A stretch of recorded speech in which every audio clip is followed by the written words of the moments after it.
This is a review of the 1943 film Sherlock Holmes Faces Death, starring Basil Rathbone as Sherlock Holmes and Nigel Bruce as Dr. Watson. I always thought the title for this film was a bit generic. Doesn't Holmes face death in every film in the Universal series?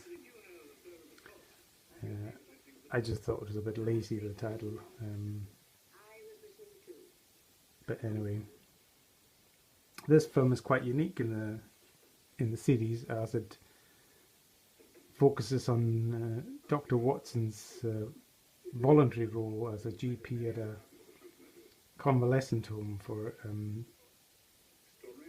ex-servicemen. And while working in his role as a GP, voluntary GP, one of his assistants is attacked, stabbed in the neck. So Watson takes it upon himself to travel back to London to engage the services of Holmes to clear the names of his patients. And this is them back in Musgrave Manor in Northumberland, the convalescent home. And this film is unique in another way, and it's probably the most sensible we see Dr. Watson in the way he engages, and professional, the way he engages with his patients, and the way he talks in this medical terminology, and he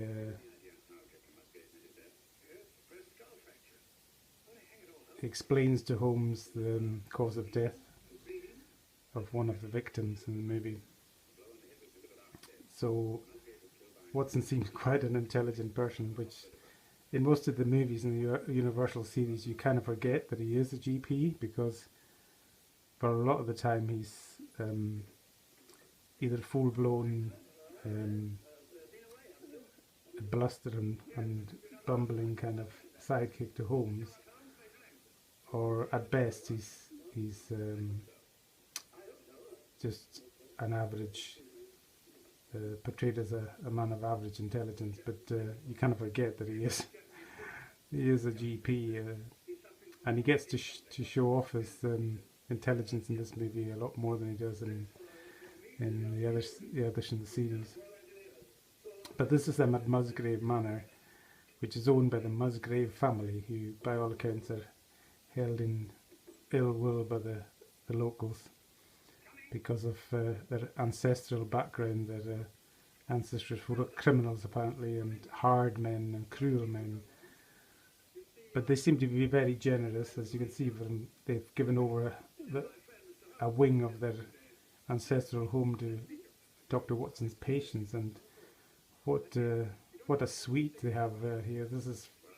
They all have huge rooms to themselves, and so the family seems to be quite generous with their property and their time and their finances in putting all these patients up in. But this house must be just gargantuan. It's a very gothic, dingy gothic mansion, as you can see from these dark brooding corridors and huge imposing windows, and even a coat of arms in the corner there.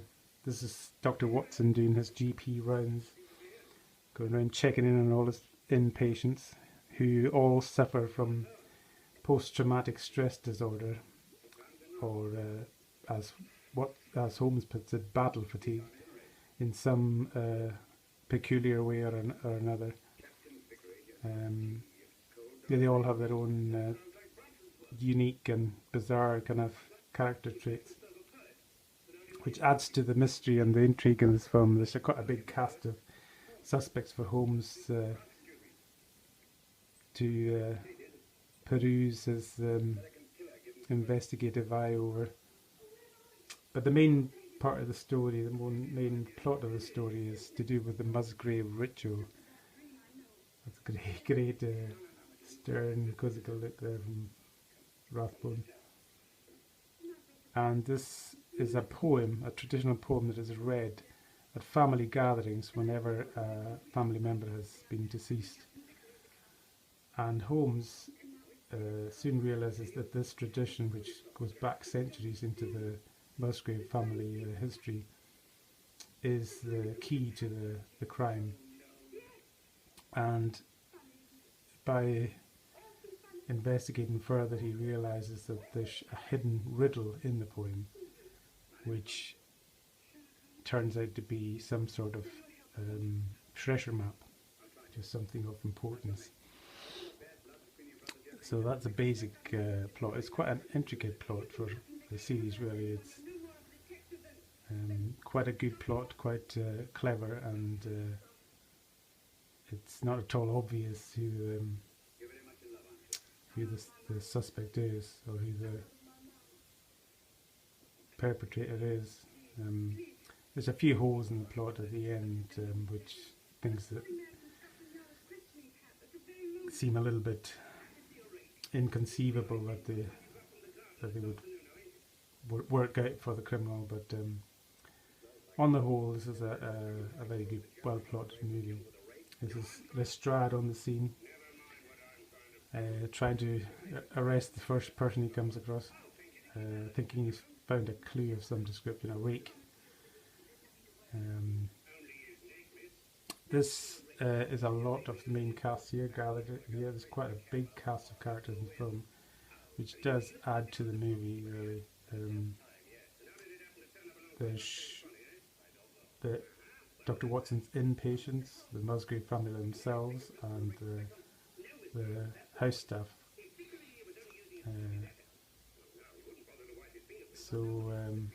And particular mention has to go to Brunton, butler, who's played by Halliwell Hobbs, who just does a fantastic job in the role. He is wonderful to watch and really outshines everybody on set, even Rathbone and Bruce. He outshines them also, which is no mean feat. So it's quite easy to see how he gets quite a big meaty role in this film. But he's also obviously he's integral to the plot as well.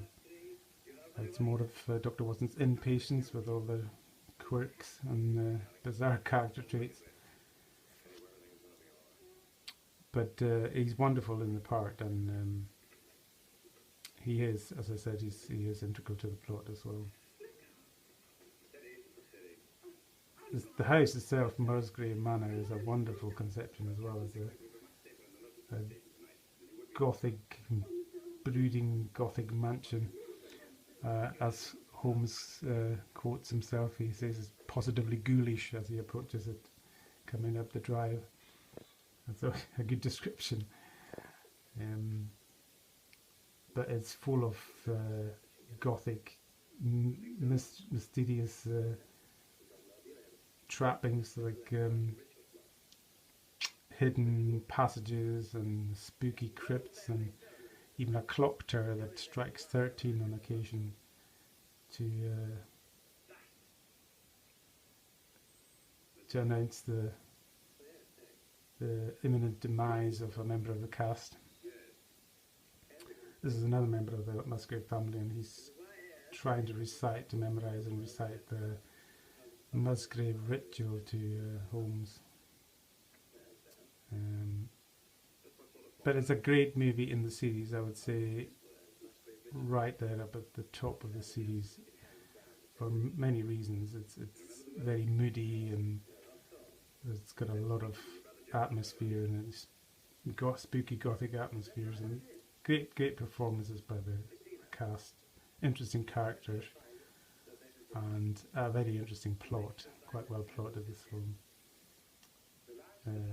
The lighting and the sets are all fantastic as well. It adds to the atmosphere. It's got a very gothic horror, like 1930s gothic horror look to it, and it's got some fantastic special effects on occasion as well. This is the family gathering and the recital of the famous Musgrave ritual, which is the main plot device in this film. So I would highly recommend this film. If you're a fan of the series in general, or you're a fan of Basil and Nigel, then it's definitely a must-see. It's one of the best films in the series for sure, and you won't be disappointed.